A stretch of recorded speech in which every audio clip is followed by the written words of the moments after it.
Poverty 10 కూడా నేను స్థూలంగా 2 నిమిషాలు మీకు ఎక్స్ప్లెయిన్ చేస్తాను. మీ మనసులో దీన్ని ఎంత స్ట్రాంగ్గా సీడ్ చేయడానికి ప్రయత్నం చేస్తున్నా. కానీ మీరు వినాలి అనే ఆలోచన లేకపోతే నేను చేయగలిగింది కూడా తక్కువగా ఉంటుంది. మీలో పట్టుదల వస్తే ఇంకా మీరు ఆలోచించి కాదు ఇంకా మెరుగ్గా ఈ మారి చేయగలుగుతాం, మీరు మీ థింకింగ్ కంటే ఇంకా బెటర్గా ఆలోచించాం, మేము కూడా సూచనలు ఇస్తామని మీరు ఇవ్వండి.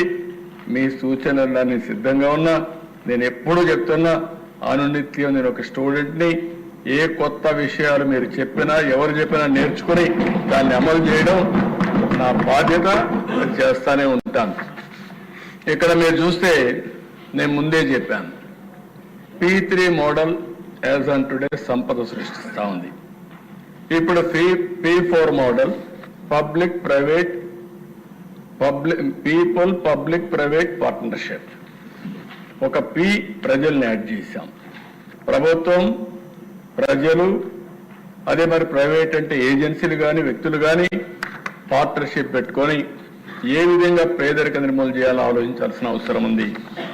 ఇక్కడ మీరు చూస్తే ఏదైతే engagement Telugu diaspora or industries are successful people, high network individuals, ఎవరికైతే హై నెట్వర్త్ ఉంటుందో, డబ్బులు ఎక్కువ సంపాదిస్తున్నారో, తెలివిగా ఉన్నారో అలాంటి వాళ్ళు టాప్ 10%ని బాటమ్ 10 to 20% అడాప్ట్ చేసుకోమంటున్నాం, మెంటరింగ్ చేయమంటున్నాం. ఈరోజు మనం ఇక్కడికి వచ్చాం, ఎవరి దయ వల్ల వచ్చాం? ప్రజల దయ వల్ల వచ్చాం. ఈరోజు ఇండస్ట్రీస్ ఉన్నాయి, ఎవరి దయ వల్ల పెద్దవాళ్ళు అయ్యారు? ప్రజల దయ వల్ల పెద్దవాళ్ళు అయ్యారు. కాబట్టి తిరిగి సమాజానికి మనం పే చేయాల్సిన అవసరం, తిరిగి సమాజం కోసం మనం ఆలోచించాల్సిన బాధ్యత మనందరిపైన ఉంది.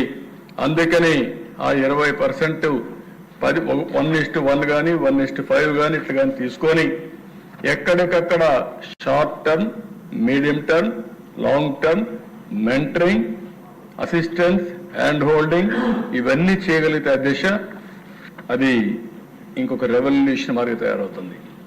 ఒకప్పుడు జన్మభూమి పెట్టాం, ప్రపంచంలో ఉన్న వాళ్ళందరికీ పిలిపించాం. ఎక్కడెక్కడి నుంచో వచ్చి వాళ్ళ ఊర్లో స్కూల్ బిల్డింగ్స్ కట్టారు, హాస్పిటల్స్ కట్టారు, రోడ్లు వేశారు, ఆ స్ఫూర్తితో ముందుకు పోయారు.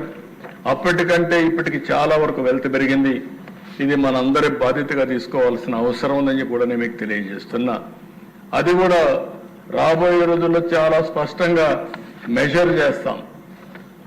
ప్రజలే భారతదేశంలో ఒక పెద్ద ఆస్తి, వేరే దేశాలకు లేనటువంటి ఆస్తి ప్రజలు. ఇక్కడ ప్రజలను క్యాపిటల్గా తీసుకొని వాళ్ళకుండే అదర్ అసెట్స్, భూమి కావచ్చు, ఒక వ్యాపారం కావచ్చు, లేకుంటే ఒక ఉద్యోగం కావచ్చు, లేకపోతే ఇంకొక చిన్న చిన్న డబ్బులు కావచ్చు, ఇవన్నీ కూడా తీసుకొని ఒక short term, medium term, long term planning చేసి ఆ ఫ్యామిలీని కూడా ఆర్థికంగా ఎట్లా పైకి తీసుకొస్తాం.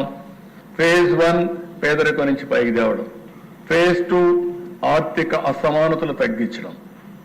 ఒక ఆయనకు 1,00,000 కోట్లు సంపాదిస్తున్నారు, ఇంకొక ఆయన 3 పూట్ల తిండి లేకుండా అవస్థపడుతున్నాడు. ఆర్థిక సంస్కరణల ఫలితాలు మనం అనుకున్న లక్ష్యాన్ని చేరలేకపోతున్నాయి. అందుకే మనం ఆలోచించాల్సిన అవసరం ఉంది.